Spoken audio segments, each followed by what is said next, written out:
चार प्रकार के प्रलय। श्री सुखदेव जी कहते हैं कि परीक्षित 30 स्कंद में परमाणु से लेकर दीपराधि प्रियतन काल का स्वरूप और एक एक युग कितने कितने वर्षों का होता है यह मैं तुम्हें बतला चुका हूँ। अब तुम कल्प की स्थिति और उनके प्रलय का वर्णन भी सुनो। राजन, 1000 चतुर्युगी का ब्रह्मा का एक दिन होता है और ब्रह्मा के इस एक दिन को ही कल्प कहते हैं और एक कल्प में 14 मनु होते हैं और कल्प के अंत में उतने ही समय तक प्रलय भी रहता है और प्रलय को ही ब्रह्मा की रात भी कहते हैं और उस समय ये तीनों लोक लीन हो जाते हैं, उनका प्रलय हो जाता है और इनका नाम नैमित्तिक प्रलय है। और यह प्रलय के अवसर पर सारे विश्व को अपने अंदर समेट कर लीन कर ब्रह्मा और तत्पश्चात शेष शाही भगवान नारायण भी शयन कर जाते हैं और इस प्रकार रात के बाद दिन और दिन के बाद रात होते होते जब ब्रह्मा जी की अपने मान से 100 वर्ष की और मनुष्यों की दृष्टि में 2 प्रार्ध की आयु समाप्त हो जाती है, तब महत्व, अहंकार और पंच तत्व मात्र यह सातों प्रकृतियां अपने कारण मूल प्रकृति में लीन हो जाती है। राजन, इसी का नाम प्राकृतिक प्रलय है और इस प्रलय में प्रलय का कारण उपस्थित होने पर पंचभूतों के मिश्रण से बना हुआ ब्रह्मांड अपना स्थूल रूप छोड़कर कारण रूप में स्थित हो जाता है और गुल मिल जाता है। परीक्षित, प्रलय का समय आने पर 100 वर्ष तक मेघ पृथ्वी पर वर्षा नहीं करते और किसी को अन्न नहीं मिलता और उस समय प्रजा भूख प्यास से व्याकुल होकर एक दूसरे को खाने लगती है और इस प्रकार काल के उपद्रव से पीड़ित होकर धीरे धीरे सारी प्रजा क्षीण हो जाती है और प्रलय कालीन सावर्तक सूर्य अपनी प्रचंड किरणों से समुद्र प्राणियों के शरीर पृथ्वी का सारा रस खींच खींच कर सोख जाते हैं और फिर उन्हें सदा की भांति पृथ्वी पर बरसाते नहीं। उसे समय संकर्षण भगवान के मुख से प्रलय कालीन सवर्तक अग्नि प्रकट होती है और वायु के वेग से वह और भी बढ़ जाती है और तल अतल आदि सातों नीचे के लोकों को भस्म कर देती है और वहां के प्राणी तो पहले ही मर चुके होते हैं और नीचे की आग की करारी लपटें और ऊपर से सूर्य की प्रचंड गर्मी, उस समय ऊपर नीचे चारों ओर यह ब्रह्मांड जलने लगता है और ऐसा जान पड़ता है कि मानो गोबर का उपला जलकर अंगारे के रूप में दहक रहा हो। और इसके बाद प्रलय कालीन अत्यंत प्रचंड सावर्तक वायु और सैकड़ों वर्षों तक चलती रहती है और उस समय आकाश धुएं और धूल से भरा ही रहता है और इसके बाद असंख्यों रंग बिरंगे बादल आकाश में मंडराने लगते हैं और बड़ी भयंकरता के साथ गरज गरज कर सैकड़ों वर्षों तक वर्षा करते रहते हैं और उस समय ब्रह्मांड के भीतर का सारा संसार एक समुद्र हो जाता है और सब कुछ जलमग्न हो जाता है। और इस प्रकार जब जल प्रलय होता है तब जल पृथ्वी के विशेष गुण गंध और रस लेता है और अपने में लीन कर लेता है और गंध गुण के जल में लीन हो जाने पर पृथ्वी का प्रलय हो जाता है। वह जल में घुल मिलकर जल रूप बन जाता है और राजन, इसके बाद जल के गुण रस को तेज इस तत्व ग्रस लेता है और जल नीरस होकर तेज में समा जाता है। तदंतर वायु तेज के गुण रूप को ग्रस लेता है और तेज रूप रहित होकर वायु में लीन हो जाता है और अब आकाश वायु के गुण स्पर्श को अपने में मिला लेता है और वायु स्पर्शहीन होकर आकाश में शांत हो जाता है और इसके बाद तामस अहंकार आकाश के गुण शब्द को ग्रस लेता है और आकाश शब्दहीन होकर तामस अहंकारों में लीन हो जाता है। इस प्रकार तेजस अहंकार इंद्रियों को और वैकारिक सात्विक अहंकार इंद्रियादि अधिष्ठातु देवता और इंद्रिय वृत्तियों को अपने में लीन कर लेता है। तत्पश्चात महत्व अहंकार को और सत्य आदि गुण महत्व को ग्रस लेते हैं। और परीक्षित, यह सब काल की महिमा है और उसी की प्रेरणा से अव्यक्त प्रकृति गुणों को ग्रस लेती है और तब केवल प्रकृति ही प्रकृति सहस रह जाती है और वही चराचर जगत का मूल कारण है और वह अव्यक्त अनादि अनंत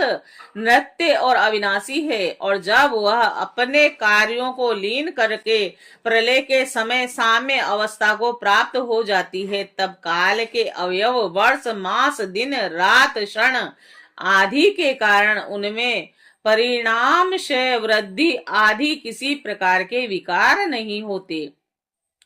उस समय प्रकृति में स्थूल अथवा सूक्ष्म रूप से वाणी मन सतगुण रजोगुण तमोगुण और महत्व आदि विकार प्राण बुद्धि और इंद्रिय और उनके देवता आदि कुछ नहीं रहते और सृष्टि के समय रहने वाले लोगों की कल्पना और उनकी स्थिति भी नहीं रहती। और उस समय स्वप्न जागृत और सुषुप्ति ये तीनों अवस्थाएं नहीं रहती। आकाश जल पृथ्वी वायु अग्नि और सूर्य भी नहीं रहते और सब कुछ सोए हुए के समान शून्य सा रहता है। और उस अवस्था का तर्क के द्वारा अनुमान करना भी असंभव है और उस अव्यक्त को ही जगत का मूलभूत तत्व कहते हैं और इसी अवस्था का नाम प्राकृत प्रलय है। और उस समय पुरुष और प्रकृति दोनों की शक्तियां काल के प्रभाव से क्षीण हो जाती है और विवश होकर अपने मूल स्वरूप में लीन हो जाती है। राजा परीक्षित, अब आत्यंतिक प्रलय अर्थात मोक्ष का स्वरूप बतलाया जाता है। बुद्धि इंद्रिय और उनके विषयों के रूप में उनका अधिष्ठान ज्ञान स्वरूप वस्तु ही भाषित हो रही है और उन सब का तो आदि भी है और अंत भी, इसीलिए यह सब सत्य नहीं। वे दृश्य हैं और अपने अधिष्ठान से भिन्न उनकी सत्ता भी नहीं है और इसीलिए सर्वथा मिथ्या माया मात्र है। जैसे दीपक नेत्र और रूप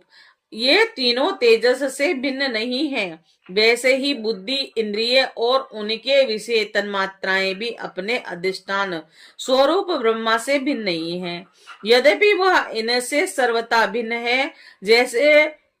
रजु रूप अधिष्ठान में और अध्यस्त सर्प अपने अधिष्ठान से पृथक नहीं है, परंतु अध्यस्त सर्प से अधिष्ठान का कोई संबंध ही नहीं है।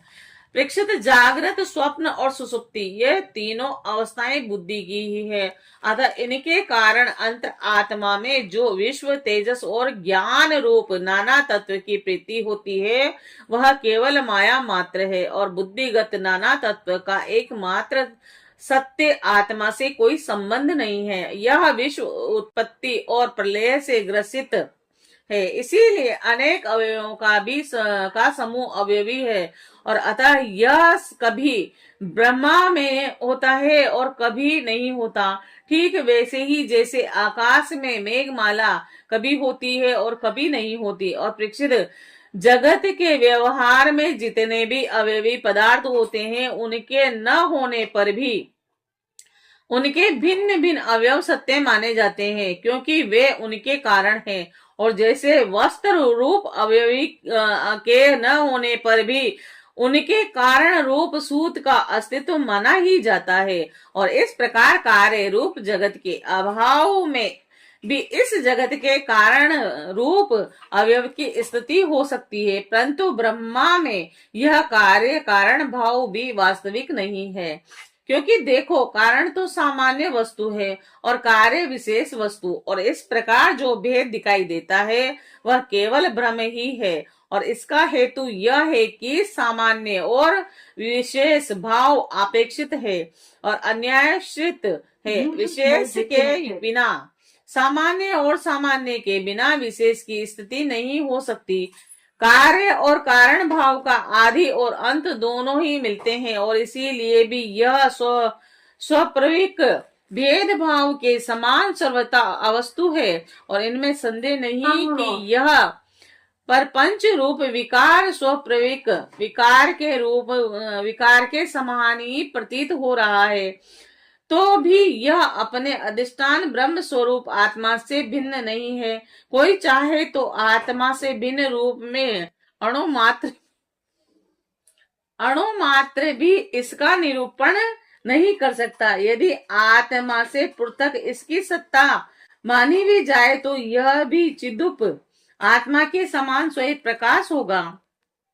और ऐसी स्थिति में वह आत्मा की भांति ही एक रूप सिद्ध होगा। परंतु इतना तो सर्वथा निश्चित है कि परमात्मा सत्य वस्तुओं में नाना तत्व नहीं है। यदि कोई अज्ञानी परमात्मा सत्य वस्तु में नाना तत्व स्वीकार करता है तो उसका यह मानना वैसा ही है जैसे महाकाश और घटाकाश का आकाश स्थित सूर्य और जल में प्रतिबिंब सूर्य का तथा बाहरी वायु और आंतरिक वायु का भेद मानना। जैसे व्यवहार में मनुष्य एक ही सोने को अनेकों रूपों में गलाकर तैयार कर लेते हैं और वह कंगन, कुंडल, कड़ा, चूड़ी आदि अनेक रूपों में मिलता है, और इसी प्रकार व्यवहार में निपुण विद्वान लौकिक और वैदिक वाणी के द्वारा इंद्रियातीत आत्म स्वरूप भगवान का भी अनेकों रूपों में वर्णन करते हैं। देखो ना, बादल सूर्य से उत्पन्न होता है और सूर्य से ही प्रकाशित, फिर भी वह सूर्य के ही अंश नेत्रों के लिए सूर्य का दर्शन होने में बाधक बन बैठता है। और इसी प्रकार अहंकार भी ब्रह्मा से ही उत्पन्न होता है और ब्रह्मा से ही प्रकाशित होता है, और ब्रह्मा के अंश जीवों के लिए ब्रह्म स्वरूप के साक्षात्कार में बाधक बन बैठता है। जब सूर्य से प्रकट होने वाला बादल तितर बितर हो जाता है तब नेत्र अपने स्वरूप सूर्य का दर्शन करने में असमर्थ होते हैं। ठीक वैसे ही जब जीव के हृदय में जिज्ञासा जागती है तब आत्मा की उपाधि अहंकार नष्ट हो जाता है और उसे अपने स्वरूप का साक्षात्कार हो जाता है।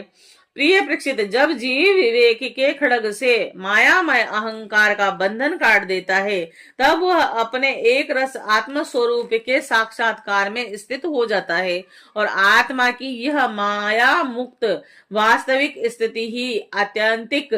प्रलय कही जाती है। हे शत्रुधमन, तत्वदर्शी लोग कहते हैं कि ब्रह्मा से लेकर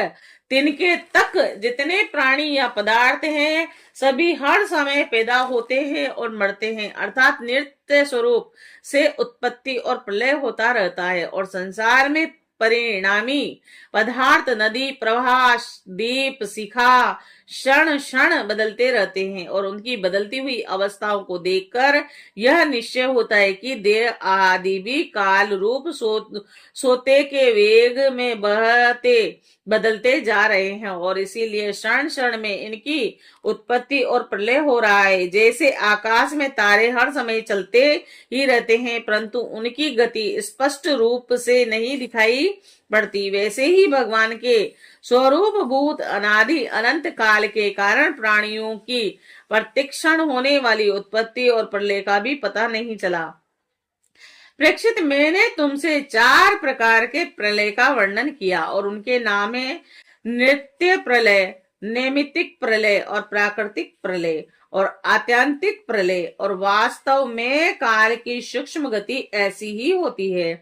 हे कुरुश्रेष्ठ, विश्व विधाता भगवान नारायण ही समस्त प्राणियों और शक्तियों के आश्रय है, और जो कुछ मैंने संक्षेप में कहा वह सब उन्हीं की लीला कथा है। भगवान की लीलाओं का पूर्ण वर्णन तो स्वयं ब्रह्मा जी भी नहीं कर सकते। जो लोग अत्यंत दुस्तर संसार सागर से पार जाना चाहते हैं अथवा जो लोग अनेकों प्रकार के दुख और दावा नल से दग्ध हो रहे हैं उनके लिए पुरुषोत्तम भगवान की लीला कथा रूप रस के सेवन के अतिरिक्त और कोई साधन, कोई नौका नहीं है। यह केवल लीला रसायन का सेवन करके ही अपना मनोरथ सिद्ध करते हैं, और जो कुछ मैंने तुम्हें सुनाया है यही श्रीमद् भागवत पुराण है, और इसे सनातन ऋषि नर नारायण ने पहले देव ऋषि नारद को सुनाया था, और उन्होंने मेरे पिता महर्षि कृष्ण देव पायन को, और महाराज उन्हीं ने बद्री वन विहारी भगवान श्री कृष्ण देव पायन ने प्रसन्न होकर मुझे इस वेद तुल्य श्रीमद् भागवत संहिता का उपदेश किया है। कुरुश्रेष्ठ, आगे चलकर जब सोनक आदि ऋषि नैमिषारण्य क्षेत्र में बहुत बड़ा सत्र करेंगे, तब उनके प्रसन्न करने पर पौराणिक वक्ता सूत जी उन लोगों को इस संहिता का श्रवण कराएंगे।